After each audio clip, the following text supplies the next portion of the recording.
que nos possibilite pensar sobre o nosso fazer cotidiano como profissionais da educação, pensar a didática e as nossas responsabilidades em relação a este componente curricular, que é a leitura, e aqui a proposta é pensar a leitura como responsabilidade de todas as áreas.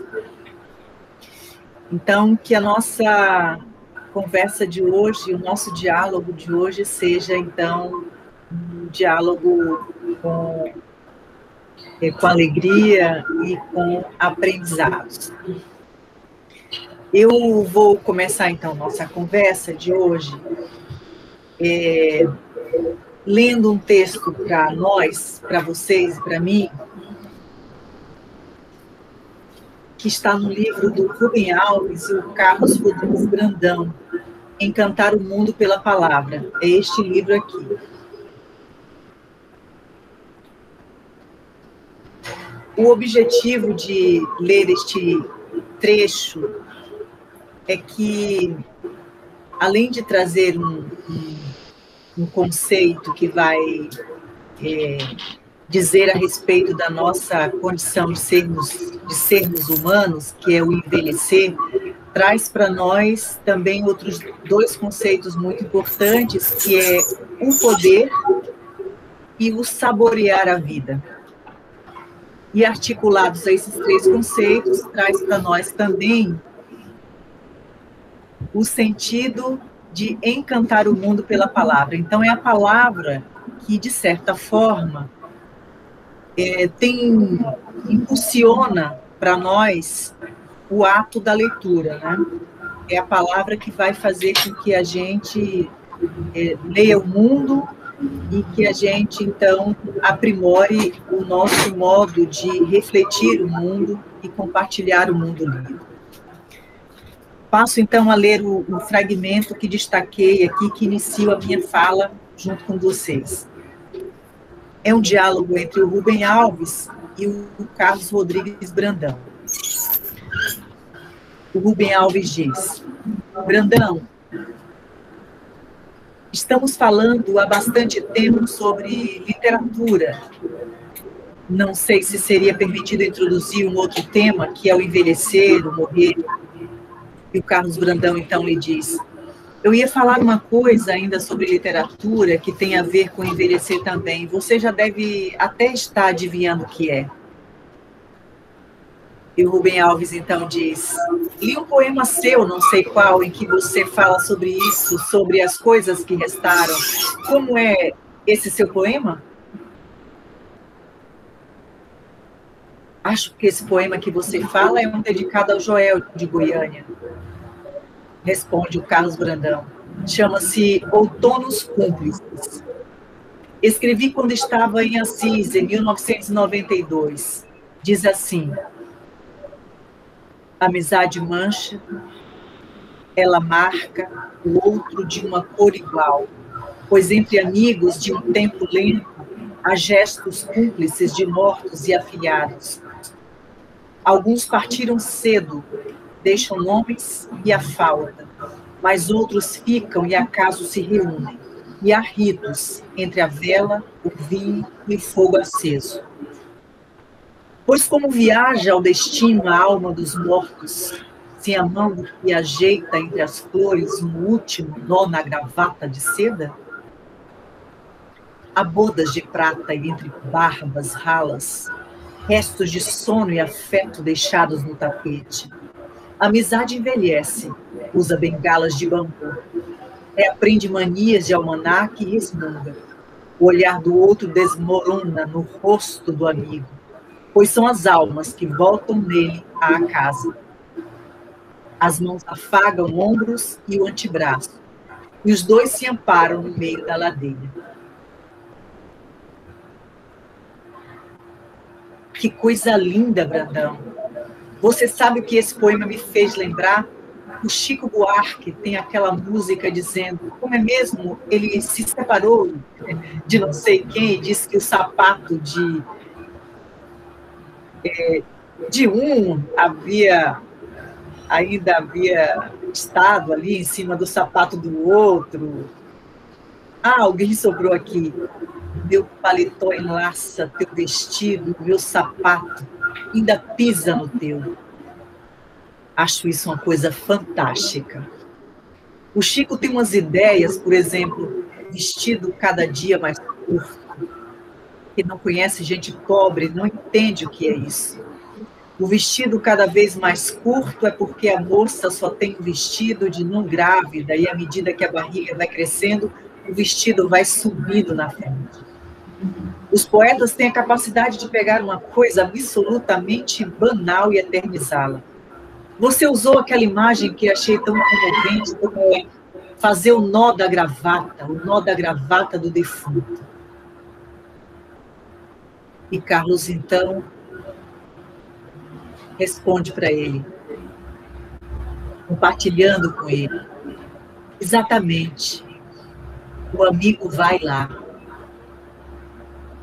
E o Rubem diz, o amigo do homem morto vai lá e ajeita a gravata para ele se sentir mais confortável, não sei porquê, que coisa incrível. E o Carlos Brandão então diz, Rubem, eu estava querendo lembrar que para a gente chegar nesse seu envelhecer, será preciso recordar uma pessoa querida que está faltando aqui.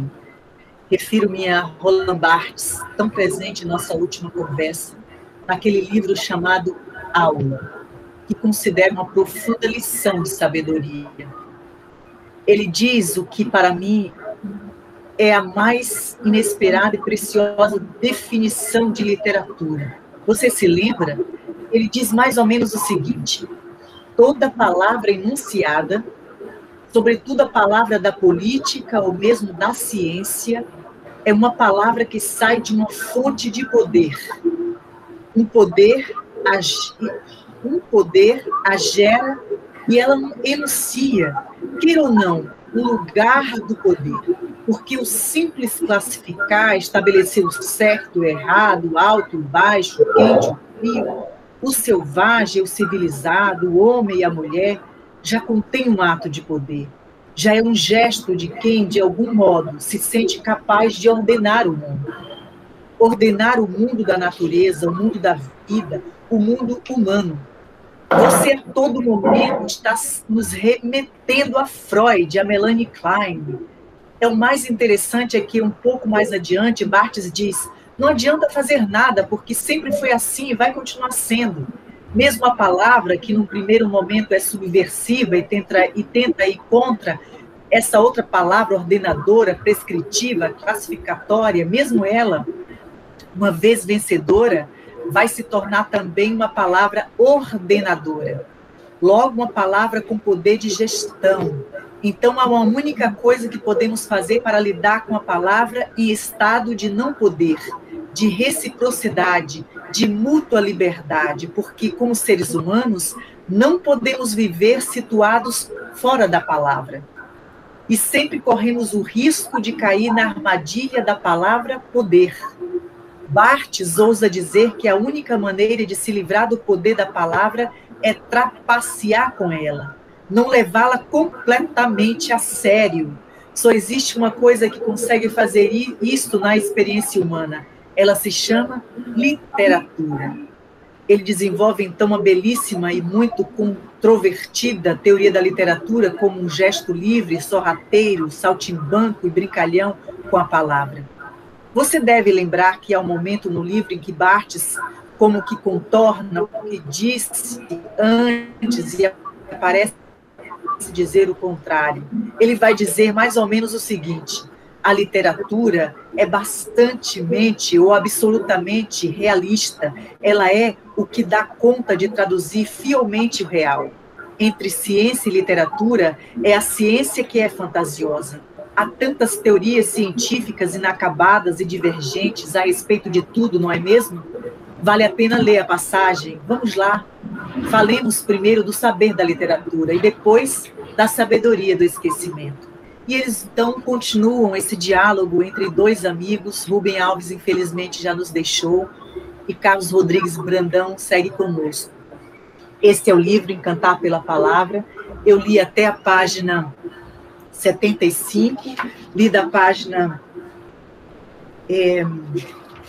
71 a 75, e deixo aqui, então, o convite para vocês, se tiver na biblioteca, ou se vocês tiverem um livro, ou tiverem desejo de adquirir o livro Encantar o Mundo pela Palavra, de Rubem Alves e Carlos Rodrigues Brandão, dois grandes amigos, e é uma publicação da Papiros, Debates e Sete Mares.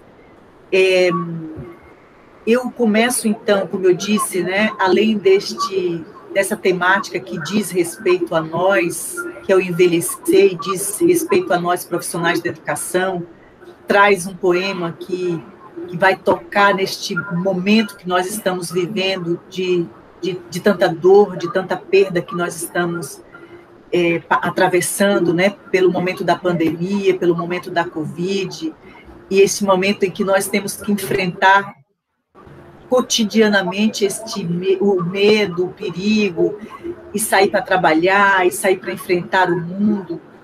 E é a palavra que precisa, então, estar dentro de nós, nos fortalecendo, dentro de nós, nos potencializando, e, ao mesmo tempo, é a palavra que precisa estar permeando o nosso universo, porque a palavra tem poder, porque a palavra precisa estar encantando a nós e também encantando o outro. E, como eu disse, é a palavra que possibilita com que nós, então, possamos ler o mundo e juntos possamos transformar este mundo lido, né? O Paulo Freire vai falar sobre isso, e, a despeito disso, o Paulo Freire, em sua obra A Importância do Ato de Ler, vai tratar sobre a educação como um ato de criação, ato político e um ato de conhecimento. Então, como esses três atos que se articulam entre si de forma indissociável, um ato de conhecimento, o que nós precisamos ter conhecimentos das nossas áreas específicas, então, o profissional da geografia, o profissional da matemática, o profissional da língua portuguesa, o profissional da história, a profissional e os profissionais da pedagogia, enfim, todos os profissionais precisam ter conhecimento específico da sua área e, ao mesmo tempo, ter esse olhar, né, plural, esse olhar multi-referenciado, esse olhar coletivo potencializado. E é a palavra que vai, então, nos instigar e nos fortalecer, né? O Carlos Rodrigues Brandão também tem este livro, Aprender o Amor, sobre um afeto que se aprende a viver. Eu estou trazendo para vocês o Carlos Rodrigues Brandão, porque, em primeira mão, gostaria de fazer um convite a vocês. Todo ano, nós estamos na 30ª edição do Encontro de Supervisores Escolares do Estado de Santa Catarina, promovido pela Associação de Supervisores do Estado de Santa Catarina, e faço, então, de primeira mão dizer que o Carlos Rodrigues Brandão estará conosco, discutindo o ciclo da cultura, Paulo Freire e o ciclo da cultura. Nós estamos no centenário de Paulo Freire, então, em primeira mão, aqui convido vocês a estarem conosco, e no momento propício eu encaminharei para vocês, se assim vocês desejarem, todas as informações. E pensar, então, a leitura como procedimento didático e como uma responsabilidade de todas as áreas, portanto, tem a ver com este encantamento e pensar a palavra como poder. Pensar a palavra como poder é pensar nas palavras que constituem o nosso campo de conhecimento. Quais são as palavras que constituem o campo do conhecimento da área da geografia? Qual a palavra ou as palavras que constituem o campo de conhecimento da área da matemática, da área da história, da área das ciências biológicas, da área da língua portuguesa, das artes, né, incluindo aí a literatura, das áreas, da área da pedagogia, que trabalha com as crianças desde a educação infantil até o processo final da alfabetização, em que passa pelo processo ali do ciclo da alfabetização, e depois as crianças se apropriando do sistema de escrita alfabético, vai, então, se apropriando do texto, da leitura e da escrita, e, então, continuam o aprofundamento com os especialistas a partir do 6º ano. Então, como que se dá todo esse processo a partir desse entendimento da palavra como poder, né? Da palavra como um processo de encantamento do mundo. É muito importante que todos nós, profissionais da educação, tenhamos esta vamos dizer assim, esta concepção, né? Esta clarividência de que a nossa palavra, o que a gente diz, o que a gente escreve, tem poder, é poderosa. Desde quando nós damos um bom dia a alguém, ou não damos um bom dia, porque o silenciamento também, o não dizer, se constitui também como um gesto que potencializa o espaço, né? Que constitui um locus de convivência. E isso vai estabelecer entre as pessoas, isso vai dizer e vai reafirmar a nossa didática nesse espaço de convívio, neste espaço de relação social e de produção de discursos e de produção de textos, tá? Portanto, espaço de leitura. Se a gente lê porque a gente precisa escrever. E se a gente escreve, porque a gente precisa ler, não é mesmo? Bom, falando desse processo da leitura, pensando a leitura como uma estratégia didática, eu vou apresentar para vocês aqui 3 obras duas obras eu organizei e tenho textos escritos, e uma delas, em uma obra, eu tenho um texto em que eu escrevi, sendo que as colegas organizaram, professores da UFSC. Essas 3 não é uma coleção, mas acabou se constituindo coleção. Esse aqui é o mais recente, Poesia Cabe na Escola. É um livro organizado pela professora Eliane Debos, por mim e pela professora Melita Bortolotto. Esse livro também organizado pela professora Eliane Debos, por mim e pela professora Melita Bortolotto. E nesses 2 textos, tem textos em que, além da organização, tem a nossa concepção aqui de leitura, traz essa dimensão em que eu falo, né, que o Carlos Brandão e o Rubem Alves discutem acerca da palavra científica e da palavra da literatura, a literatura como essa palavra que tem a possibilidade de transgredir, né, de trazer para a gente esse alento, de trazer para a gente a possibilidade de dizer o novo, considerando que a ciência tem um procedimento mais, embora tenha um ato de criação, mas tem todo um procedimento mais fechado, né? Tem uma exigência que você precisa dialogar muito com seus pares, e a literatura, você é um ato de solitude em que o poeta e a poeta têm uma liberdade de criação no seu processo criativo individual, na relação com o coletivo. E na ciência, você tem uma produção vinculada a um grupo científico. O teu grupo, você está associado, precisa validar a palavra, a tua palavra, o teu texto, né? Aquilo que você produz como ciência. Portanto, na sala de aula, nós professores, quando estamos trabalhando com as nossas disciplinas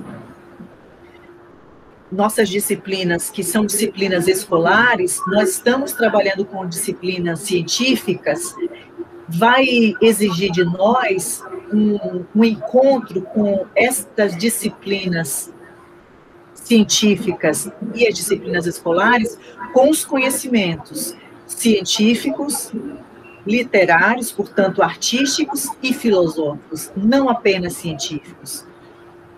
A nossa didática, no que tange à leitura, precisa incorporar textos, tanto da dimensão literária, portanto, artística, quanto da dimensão científica, quanto da dimensão filosófica. Eu vou dar um exemplo.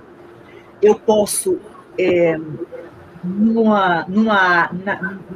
curso, ministrando uma aula de geografia, tratando sobre o território, se eu vou discutir, por exemplo, o território, se eu estou trabalhando como passou recentemente, né, o mês de abril, eu estou discutindo aqui em Santa Catarina os territórios que são habitados pelos povos indígenas em Santa Catarina, né, o Caigangue, Guarani, um exemplo. Então, eu estou estudando com as crianças acerca dos territórios e estou mapeando onde estão esses territórios. Eu posso, na minha aula de geografia, levar, por exemplo, com Daniel Munduruku, que é da etnia Munduruku, algum poema do Daniel Munduruku que trate sobre território, que trate sobre terra. Isso eu estou falando para o profissional da geografia, que vai trazer um texto científico, mapeado, vai trazer mapas, né?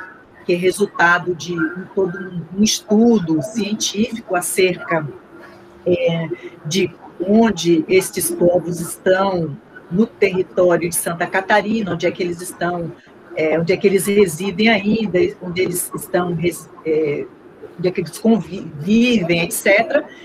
Textos jornalísticos, enfim, eu trago esses textos, mas eu também posso, na minha aula, trazer textos literários, assim como eu posso trazer documentários, eu posso trazer filmes. Portanto, a leitura, eu posso, na minha didática, incorporar esses processos, esses textos variados. O mesmo vai acontecer com a história, né? Eu posso trazer, a história vai tratar sobre o tempo, né? Então, eu dei o exemplo se pegar, por exemplo, os povos Caigangue. A história dos Caigangue aqui no estado de Santa Catarina, né? Houve aí, por exemplo, em Joinville, quais povos que habitaram os territórios de Joinville no século XIX, no século XVI, no século XV, né, quando aqui chegaram os portugueses, ou quando aqui chegaram os homens brancos, né, assim como os povos originários chamam aos homens que chegaram aqui, né, que vieram para explorar esse território. Então, eu posso trazer estes textos científicos que vão tratar sobre esse período da história, assim como eu posso trazer uma música, um rap. Isso vale também para o profissional da pedagogia, que vai tratar sobre esta história, né, sobre este dado histórico. Portanto, os textos, eu posso trabalhar as várias esferas sociais do texto que eu posso incorporar dentro da minha didática. E aí, uma pergunta que a gente se faz dentro desse processo é se perguntar assim, qual é a minha responsabilidade como profissional da geografia, como profissional da história, como profissional da matemática, como profissional das artes, como profissional da língua portuguesa, com estes textos, né, com a leitura destes textos, a compreensão desses textos, a produção tanto oral desses textos, quanto a produção escrita desses textos. É uma responsabilidade, como anuncia a nossa fala, é uma responsabilidade de todas as áreas. Aquela fala que nós produzíamos lá no século XX, portanto, no passado, não cabe mais no século XXI. Quando nós sentávamos para fazermos as nossas reuniões pedagógicas, e os profissionais das outras áreas se dirigiam aos profissionais da língua portuguesa e diziam assim: como é que são os seus alunos de língua portuguesa? Porque eles escrevem muito errado comigo. Tá? Então, esta fala não cabe mais no século XXI, porque a escrita da língua é responsabilidade de todos os profissionais, sobretudo porque nós todos somos falantes da língua portuguesa, todos nós somos produtores de texto da língua portuguesa. A responsabilidade do profissional da língua portuguesa é de uma outra responsabilidade no sentido, e aí a gente pode tratar em outro momento específico, se assim a instituição desejar, né, e aí convidar uma colega da língua portuguesa dentro desse processo de formação que a professora Kátia Mônica está trazendo para vocês, né, construída com vocês, melhor dizendo, nesse processo de formação para discutir qual a especificidade, então, do trabalho do profissional da língua portuguesa, tendo em vista que todos nós somos responsáveis pela leitura, pela escrita, pela produção ortográfica, né? E etc. Então, falas desse, como eu disse, né, desse estilo, né, como esse exemplo, não cabe mais no século XXI, considerando que hoje nós entendemos que as variações linguísticas vão acontecer, tanto do ponto de vista da fala quanto do ponto de vista da escrita, porque se trata de um processo, né, do processo de apropriação de um texto escrito. Considerando também que cada área tem um modo, né, tem um estilo próprio, que nós chamamos de jargão. A geografia tem um estilo, tem os seus textos, as suas palavras específicas, a história, a matemática e assim por diante, a sociologia, a artes, tem a sua gramática própria e, portanto, precisa do especialista para contribuir com o processo formativo do estudante, no sentido da estudante de incorporar os conceitos, de incorporar as palavras e o entendimento e se encantar por essas palavras específicas da área, né? Então, a responsabilidade de apropriação dessas palavras e dos textos e desses discursos não é de responsabilidade apenas de um profissional, mas de todos e todas e todes que compõem a escola.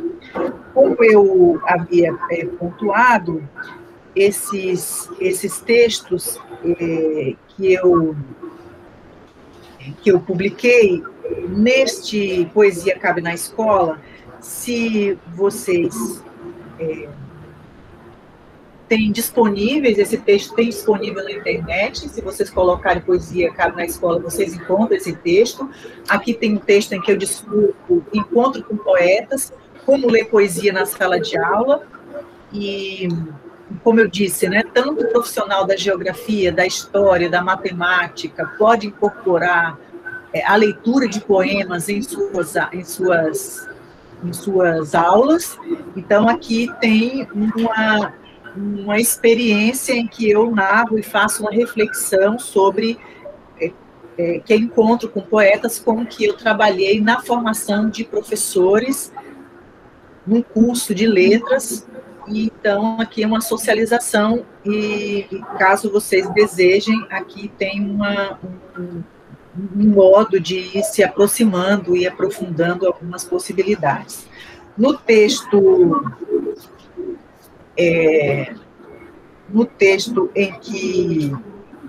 nesse texto, Literatura pelas Frestas do Contemporâneo, há uma discussão muito interessante aqui que a gente faz, eu, a professora Nelita e a professora Eliane, a gente trabalha destacando aqui um aspecto que muitas vezes, quando nós vamos trabalhar a leitura, às vezes nós, professores, nós ficamos muito fixados no aspecto, às vezes a gente pega, por exemplo, um texto para trabalhar algumas palavras como para fazermos algum trabalho brincante, e nós fixamos muito mais na brincadeira e perdemos essa dimensão dialógica, essa dimensão interativa, comunicativa, do encantamento, né, da relação do texto na relação direta com o leitor, e o texto direto com a relação de mediação do texto com o próprio leitor. Então, é algo que a gente destaca aqui, e também chamamos a atenção, né, destacamos também o problema que nós vivenciamos no Brasil, desse processo de descontinuidade dos programas de livros de literatura e outros livros que são encaminhados para as escolas. E, finalmente, este livro que eu tenho, eu tenho um artigo publicado um capítulo, né, publicado nesse livro, que exatamente trata da temática foco sobre a leitura, que é este livro aqui.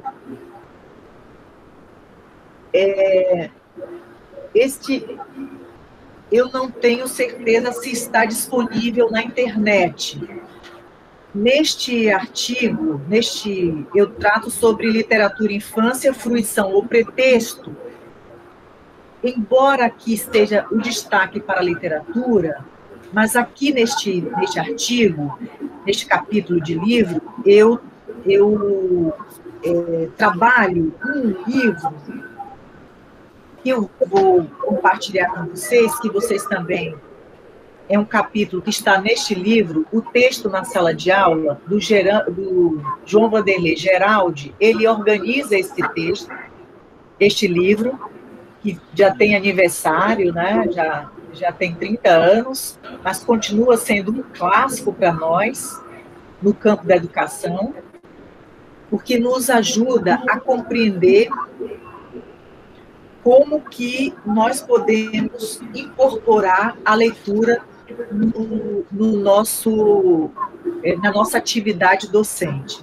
Veja, o Geraldi vai classificar a leitura em quatro tipos. Ele vai classificar a leitura como busca de informações, a leitura como estudo de texto, e a leitura como pretexto, e a leitura como fruição.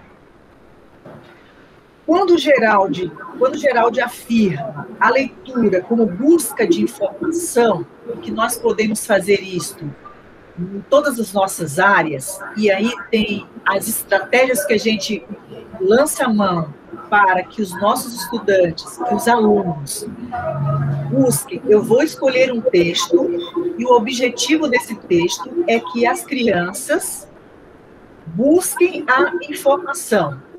Eu quero que as crianças busquem a data, eu quero que as crianças busquem, enfim, busquem informações. Quando, onde, o que, por quê, e a resposta certamente, as crianças vão encontrar no texto, porque a busca de informação. Quem foi o presidente da República em 2010, qual a moeda vigente no Brasil no século XVI, enfim, perguntas específicas que vocês vão fazer. Então, o Geraldi vai chamar de busca de informação. E, para isso, nós vamos ter uma didática, né? Eu vou escolher um texto que seja propício para essa didática. Ele vai dizer o seguinte, que há dois caminhos, portanto, metodológico, né? Buscam-se informações já com um roteiro de perguntas prévias, ou lê-se um determinado texto para verificar quais são as informações por ele trazidas. Na perspectiva do Geraldi, podem-se encontrar determinadas informações tanto em textos jornalísticos e científicos, quanto em textos literários. Um exemplo seria extrair de romances o contexto histórico, a forma como as pessoas, por meio das personagens, encaravam a vida, como se vestiam, etc. E depois ele vai chamar, então, a leitura como estudo de texto. Como que eu então, vou escolher o texto e, na minha didática, eu vou criar uma estratégia, uma sequência didática, portanto, para que os meus estudantes, meus alunos e alunas desenvolvam um estudo de texto, estudem o texto. É importante, então, diz o Geraldi, né, saber sobre a tese defendida pelo autor ou autora, sobre os argumentos apresentados pelo autor ou pela autora em favor dessa tese e, claro, sobre os contra-argumentos levantados, bem como é preciso dar visibilidade à coerência entre tese e argumentos. E aí é preciso que nós, professores e professoras, ensinemos aos nossos estudantes, às nossas crianças, a levantar a tese que o autor, que a autora está escrevendo em seu texto. E qual é o texto mais propício, né? Qual é o tipo de texto mais propício para isso? Todos os textos, principalmente os textos científicos e os textos jornalísticos, tá? O João Vanderlei, portanto, vai pontuar que esse tipo de interlocução não é privativo dos textos dissertativos, portanto, os científicos e os jornalísticos. Pode-se, por exemplo, estudar narrativas e verificar nelas os pontos de vista defendidos pelas personagens e os contrapontos por outros personagens. Veja que tanto em conto a gente pode fazer isso, a gente pode fazer isso em uma fábula, verificar na fábula os animais, né, conversando uns com os outros, verificar em qual fábula isso acontece. Então, para as crianças pequenas, ali em fase de alfabetização, no processo de alfabetização, que a gente trabalha muito com conto, é oportuno fazer esse tipo de exercício, porque quando vai chegar lá no 6º, no 7º, no 8º ano, no 9º ano, com os professores especialistas, os professores de história, de geografia, da matemática, que vai precisar que os estudantes saibam ler um texto com mais elementos, né, com mais informações para resolver uma equação, resolver uma operação matemática, ou resolver ali um problema, uma situação-problema, colocado a partir de uma situação de contexto real. A gente já fez esse exercício ali com o estudo do texto. Também o Geraldi vai falar do texto pretexto. Eu usei aqui com vocês exemplo de texto pretexto. É o que nós mais fazemos na nossa sala de aula, né? A gente usa muito texto pretexto para forjar alguma coisa que nós queremos trabalhar. Eu li para nós o texto do Rubem Alves, do Carlos Rodrigues Brandão, um fragmento do Encantar o Mundo pela Palavra, e também citei a obra dele, do Carlos Rodrigues Brandão, Aprender o Amor, sob um afeto que se aprende a viver, como um pretexto, né? O primeiro pretexto foi para falar sobre o encantamento e o poder da palavra, e depois para fazer também, né, uma pequena publicidade de um evento que eu sou coordenadora juntamente com a professora Rosimério Jorge da Silva, que é presidente da Associação de Supervisores Escolares de Santa Catarina. Então, veja, eu utilizei destas duas obras como pretexto, um para dar informação para vocês e o outro para introduzir uma temática. Nós fazemos muito isso, o texto como pretexto. Então, o Geraldi vai dizer que há de se refletir sobre se o pretexto se dirige ao aluno ou ao professor. Se o pretexto se dirige ao professor, não é muito recomendável.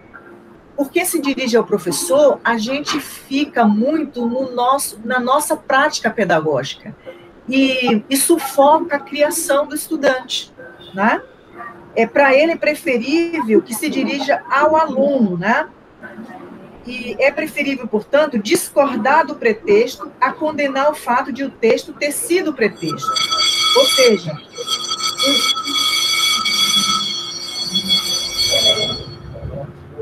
Ou seja, um texto pode ser, por exemplo, pretexto para dramatizações. Olha que maravilha, né? Um texto para dramatizações. Um texto pode ser um pretexto para ilustrações, para a gente não ter que chegar assim e falar assim, vamos ilustrar hoje o passeio que vocês fizeram no último final de semana. Olha só que coisa mais vazia. Não, nós vamos ler um texto articulado com o passeio que fizemos no final de semana. Olha a riqueza. Olha a riqueza.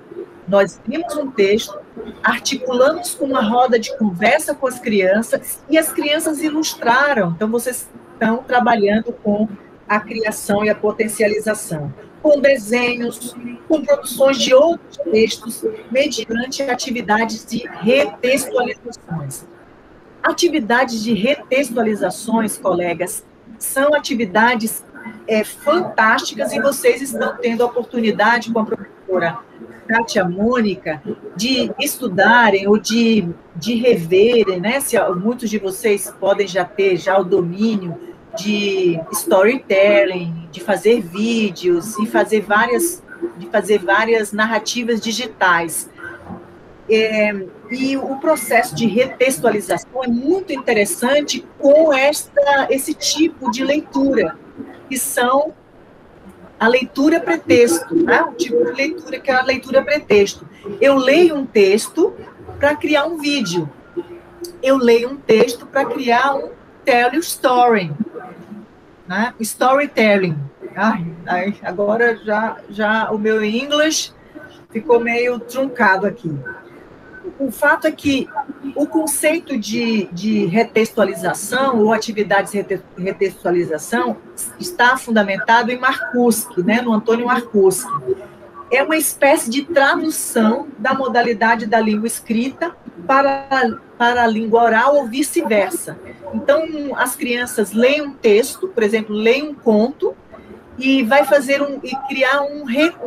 fazer um reconto, só que em forma de vídeo. As crianças vão gravar um vídeo recontando. Essa é uma atividade de retextualização, e assim sucessivamente. Essa concepção, acrescenta-se o Geraldi, ainda com o advento, né? Não, essa não é, perdão, esse apontamento não é do Geraldi, é meu apontamento. Essa concepção, eu acrescento que, com o advento das tecnologias da comunicação e da informação, essa tradução também pode ser uma tradução utilizando aí as produções multimodais, como eu já pontuei com as narrativas digitais, né? E, finalmente, a leitura de fruição, que é aquele texto que a gente lê por ler. É um texto que a gente solicita que as crianças leiam em casa, que a gente lê no início da aula, ou que a gente lê para finalizar para a gente finalizar uma palestra, ou para a gente, enfim, a gente lê por ler, né? O Geraldi vai dizer que a leitura de fruição, é o controle, cujo controle para um determinado resultado é completamente descartado. Pressupõe um olhar sobre as práticas sociais de leitura e escrita das crianças ou dos jovens, né, a fim de estabelecer os vínculos afetivos entre o autor e leitor, autora, leitora, sem ignorar as funções apresentadas anteriormente. Abre aspas, aqui é uma citação de uma obra da Domingues, do Juliano e da Devos, de 2010, que diz o seguinte: é no prazer do texto, nas experiências sensoriais da leitura, que irá garantir um leitor sensível, autônomo e crítico, vida fora, apto, inclusive, ao uso da linguagem nas suas funções mais pragmáticas do cotidiano. Então,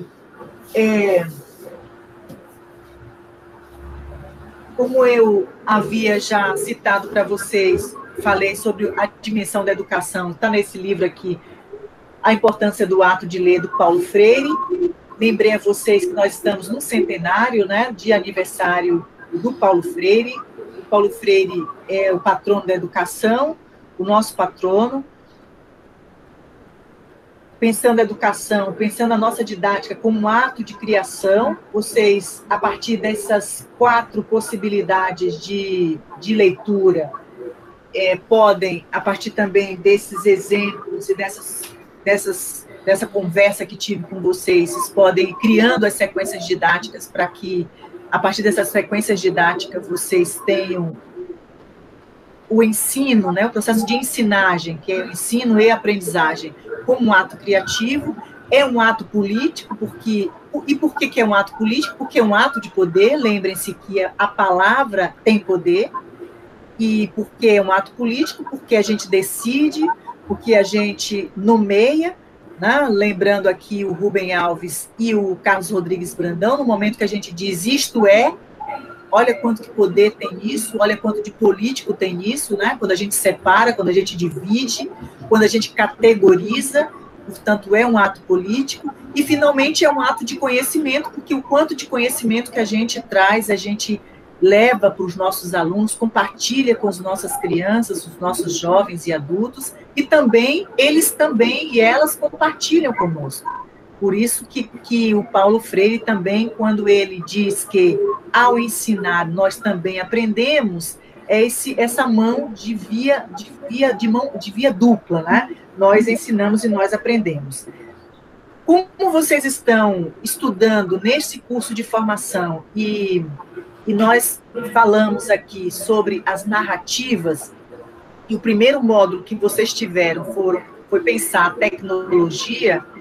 Este livro, Conversando sobre Educação Tecnológica, que eu publiquei juntamente com o professor Walter Antônio Basso e o professor Teixeira do Vale Pereira, essa aqui é a segunda edição, a primeira edição já está esgotada, essa é a segunda edição.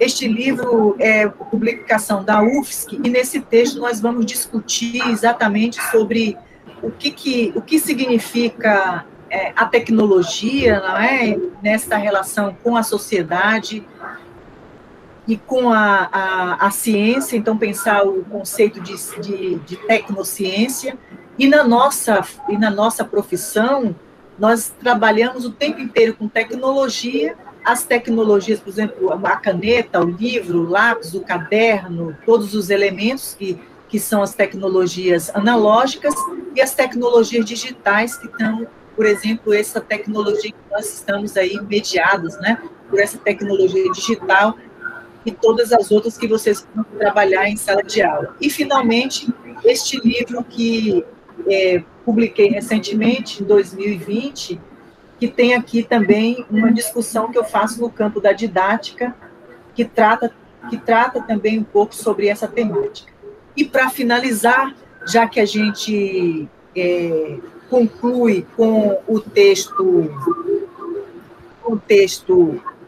tipo de texto fruição, nós, então,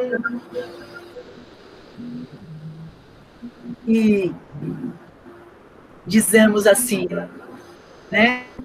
A leitura como fruição, que é ler por ler, nós concluímos dizendo para nós mesmos: sejamos simples e calmos, como os regatos e as árvores, e Deus amar-nos-á, fazendo de nós belos como as árvores e os regatos, e dar-nos-á verdor na sua primavera, um rio aonde ir ter quando acabemos. Este é um poema do Carlos Rodrigues Brandão, Oráculo Corpo. Muito obrigada, muito agradecida. Obrigada, Kátia Monte, por este convite. Obrigada por esta escuta sensível, acolhedora, por essa escola e esses colegas tão maravilhosos que até agora estão aqui comigo. Muito obrigada, Escola Municipal João Costa, a direção, assistente de direção, coordenadores, coordenadoras, supervisores, supervisoras aí presentes, meus colegas professores. Sinta meu abraço, meu carinho, minha admiração, minha força. Um beijo para todos vocês. Muito obrigada. Gratidão. Professora, nós que agradecemos. Eu não sei se os colegas querem mandar algum questionamento ou dizer alguma coisa, agora é o momento propício para isso. Se alguém quiser, eu passo a palavra a vocês. Não, tudo tranquilo? Então, assim, professora, eu vou passar a palavra à professora Viviane, a nossa auxiliar de direção da escola. Ela vai falar um pouquinho. Tirar um pouquinho a máscara, para ficar igual a professora, né? Então, eu sou Viviane, sou auxiliar de direção, sou professora de língua portuguesa e fiquei encantada, assim como os meus colegas, né? Ficamos encantados com essa formação, com a sua presença, né, professora doutora Gilvânia. E, assim, nós tivemos 2 dias de conselho de classe, né, que é aquele momento em que a gente para discutir a vida da escola, a vida dos nossos alunos, e foi muito rico nós terminarmos, assim, esse conselho de classe com as suas palavras, com as suas, né, ricas palavras, que fez nós repensar, né, repensar a nossa prática, a nossa didática, e eu confesso que achei desafiador, né, é um desafio aí, quando se trata de uma outra disciplina, muitas vezes, eu vi aqui os colegas olhando assim, né, tem eu e tem um outro colega de língua portuguesa, então, assim, né, quando não é só a língua portuguesa que tem que trazer essa didática da leitura em sala de aula. E uma outra coisa que eu até anotei aqui, né, quando o meu aluno ele entende a tese e o argumento de qualquer que seja a disciplina, ele vai estar pronto a argumentar. Então, assim, às vezes a gente espera que o aluno argumente, mas ele não conseguiu compreender essa tese, esse argumento do próprio texto. Então, uma vez que ele consegue isso, ele também vai saber argumentar lindamente. Então, achei assim, muito obrigada, né? Muito obrigada pelas suas palavras, pelo seu conhecimento, por todos esses livros que você nos apresentou. Então, assim, a Escola João Costas tem, assim, a agradecer e, assim, ganhamos, pena que um pouquinho de tempo, né? A gente poderia ficar um tempão conversando e ouvindo, e foi muito rico, né? Muito obrigada mesmo e esperamos, assim, ter próximas vezes, né? Juntos. Muito obrigada, professora. Muito obrigada. Grande abraço. Então, tchau, tchau e até logo. Obrigada. Até logo. Quem sabe no próximo momento a senhora não esteja aqui pessoalmente para conhecer a nossa escola, né? Vai ser sempre muito bem-vinda em algum momento, em alguma oportunidade dessa. Então, muito obrigada. Irei sim, com muito prazer, com muita alegria no coração. Muito obrigada, queridos, queridas. Tchau, tchau. Tchau. Boa semana.